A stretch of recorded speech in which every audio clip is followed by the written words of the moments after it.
Good morning friends. This is a video lecture on Module 2 Steam Turbines.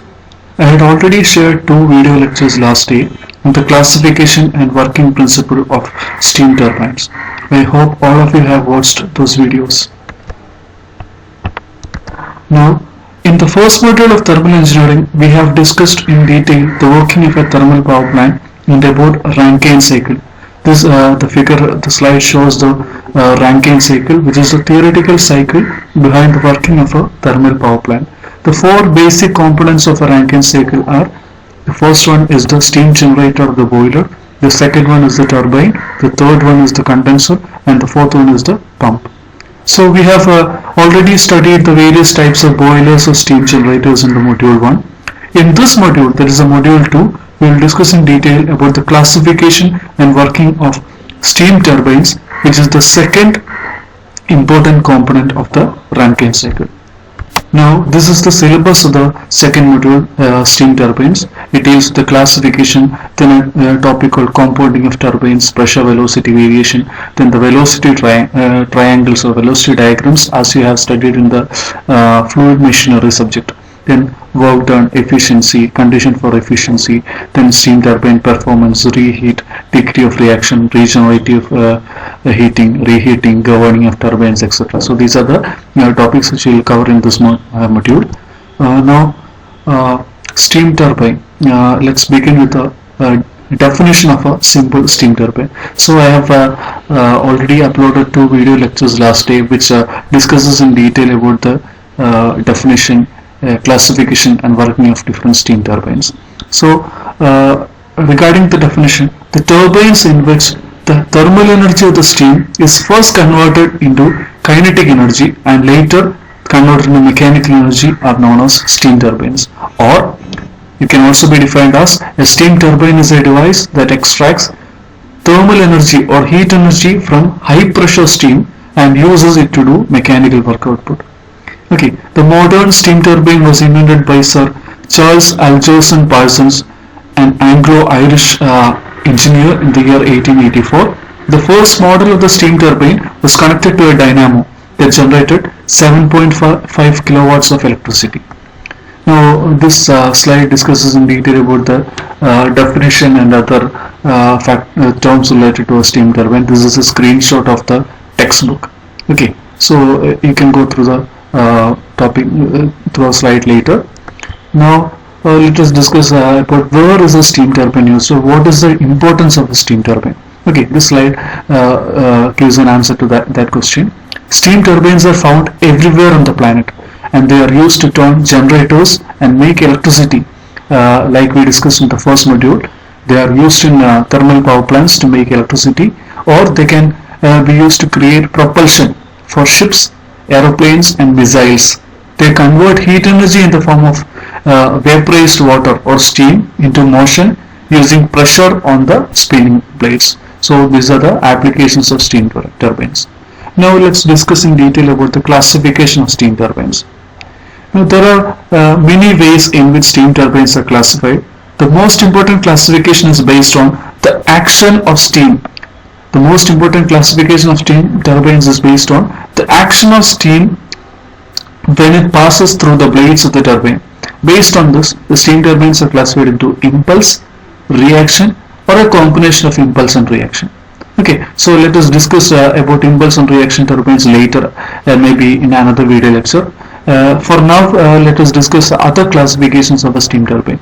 So, apart from the action of steam on the blades of a turbine, steam turbines are classified into based on the number of pressure stages. According to the number of pressure stages, steam turbines are classified into single stage turbines with one or more velocity stages, usually of small power capacities. These turbines are mostly used for driving centrifugal compressors, blowers and other similar machinery. In fluid machinery subject, the modules 5 and 6 deals with compressors, where you will study about the centrifugal compressors and blowers in detail. So single stage turbines with one or more velocity stages are usually used for small power capacities, and they are used for driving centrifugal compressors, blowers and other similar machinery. Now the second classification is multi-stage impulse and reaction turbines. They are made in a wide range of power capacities varying from small to large. Now this figure shows the two basic types of turbines depending upon the action of steam when it passes through the blades. The first figure is the impulse steam turbine, and the second figure is the reaction steam turbine. Okay, you would have learned about impulse and reaction turbines in fluid machinery subject. This is also similar to what you have studied in fluid machinery subject. Okay, we will discuss in detail about this in another video lecture. Now, this slide shows the second classification. This is the figure on the top is a single stage steam turbine, and the figure on the bottom is the multi-stage steam turbine. You can see the difference between those two. Okay. Now the second classification of steam turbines is based on the direction of steam flow. According to the direction of steam flow, steam turbines are classified into axial turbines and radial turbines. Now axial turbines are the ones in which steam flows in a direction parallel to the axis of the turbine. So you have studied this in fluid machinery subject also.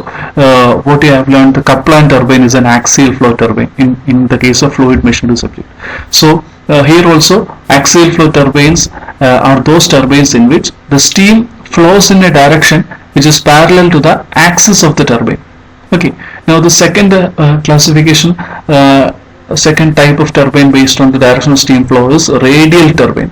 Radial turbine is a turbine in which the steam flows in a direction perpendicular to the axis of the turbine. Okay, one or more low pressure stages in such turbines are made axial. So if you go to fluid machinery subject, you have learned a turbine called Francis turbine. It is a radial flow turbine in fluid machinery. This is also same. Radial turbines are those turbines in which the steam flows in a direction perpendicular to the axis of the turbine. Okay. Now the third classification of steam turbines is according to the number of cylinders: single cylinder turbine, double cylinder turbine, triple cylinder turbine, and four cylinder turbine. Multi-cylinder turbines which have the rotors mounted on one and the same shaft are coupled to a single generator are known as single shaft turbines, and the turbines with separate rotor shafts for each cylinder placed parallel to each other are known as multi-axial turbines. Let us see the pictures of these single, double, triple and four cylinder turbines in the coming slides. So this is the classification of turbines depending upon the direction of steam flow. The picture on the left shows a radial flow turbine and the picture on the right shows an axial flow turbine. Okay, in the case of axial flow turbine, steam enters the turbine in this direction and leaves in this direction. That is, the steam flows in a direction which is parallel to the direction of rotation of the shaft. Okay. So in the case of radial flow turbine, this is similar to the working of a Francis turbine which you have learned in fluid machinery subject.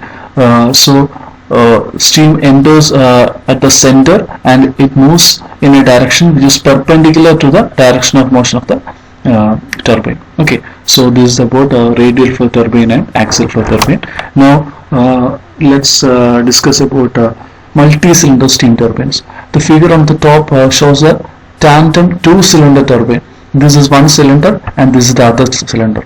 High pressure turbine is given in one cylinder, and the second cylinder contains the low pressure rotor or the low pressure turbine. Okay. Now the picture on the bottom shows a three-cylinder turbine where we can see three cylinders and three rotors or three turbines. The turbine on the left is the high pressure turbine. The turbine in the middle is called intermediate pressure turbine, and the turbine on the extreme right is called the low pressure turbine. So you can see three cylinders. All the three turbines are connected to a single shaft. Okay. So the turbine 1, turbine 2, turbine 3 are connected to a same shaft. Okay. So this is about two-cylinder and three-cylinder turbines. Now about a four-cylinder turbine. This figure shows a four-cylinder turbine. Large modern turbines are required to deliver high output and are generally constructed of four cylinders with the exhaust steam from the high pressure cylinder passing through a reheater before entering the intermediate pressure cylinder. Tandem 4-cylinder turbine is shown in the figure as given below. You can see 4 cylinders in this case, 1, 2, 3 and 4. The first cylinder contains the high pressure turbine, the second cylinder contains the intermediate pressure turbine, and the 3 and 4 cylinders contains the low pressure turbines 1 and 2. Okay, so you can see 4 cylinders and 4 turbines, high pressure, intermediate pressure, low pressure, 2 turbines. Okay, they are connected, all the 4 cylinders are connected to the same shaft. Okay, so the fourth classification is according to the method of governing or controlling the speed of the turbine. So according to that, it is classified into turbines with throttle governing, in which fresh steam enters through one or more, depending upon the power diagram, simultaneously operated throttle valves. Now turbines with nozzle governing, in which fresh steam enters through 2 or more consecutively opening regulators or nozzles. Now third one, turbines with bypass governing, in which steam turbines, besides being fed to the first stage, is also directly fed to 1, 2 or even 3 intermediate stages of the turbine. You don't need to study in detail about this classification, just go through it. Okay. Then the next classification is based on according to the heat drop process.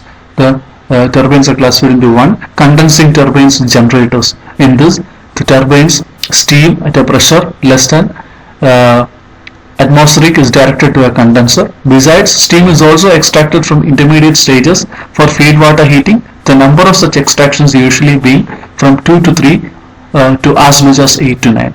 The latent heat of exhaust steam during the process of condensation is completely lost in these turbines. Okay, now the second type of turbine is condensing turbines with one or more intermediate stage extractions at specific pressures for industrial and heating purposes. Then third type is back pressure turbine. The fourth type is topping turbine. The fifth type is back pressure turbines with steam extraction from intermediate stages and at specific pressure. Then the sixth type is low pressure turbines, in which exhaust steam from reciprocating steam engines, power hammers, presses, etc. is utilized for power generation purposes. Then the last type is mixed pressure turbines with 2 or 3 pressure stages with supply of exhaust steam to its intermediate stages. The last it's the sixth classification of steam turbines is according to the steam conditions at inlet to the turbine. So according to the steam conditions at inlet to the turbine, they are classified into 5 types. The first type is low pressure turbines using steam at a pressure of 1.2 to 2 atmosphere. Then medium pressure turbines using steam at pressures of about 40 atmosphere. Then high pressure turbines utilizing pressures above 40 atmosphere. Then turbines of very high pressure utilizing steam at pressures of 170 atmosphere and higher, and temperatures of 550 degrees Celsius and higher. Then the last type is turbines of supercritical pressures using steam at pressures of 225 atmospheres and above. Okay, so the last classification of steam turbines is according to their usage in the industry. Then stationary turbines with constant speed of rotation, they are primarily used for driving alternators or generators. Then stationary steam turbines with variable speed, they are meant for driving turbo blowers, air circulators, pumps, etc. Then the last type is non-stationary turbines with variable speed. The turbines of this type are usually employed in steamers, ships and railway locomotives. Okay, so these are the 7 classifications of steam turbines apart from impulse, reaction and its combination. Okay, so hope you have understood the topics. You don't need to study in detail, but you have to remember the classification. Okay, so you have to write a few lines about each type of turbine, and that may be enough for now. So hope all of you had understood the topic. Let's see in another video lecture. Thank you.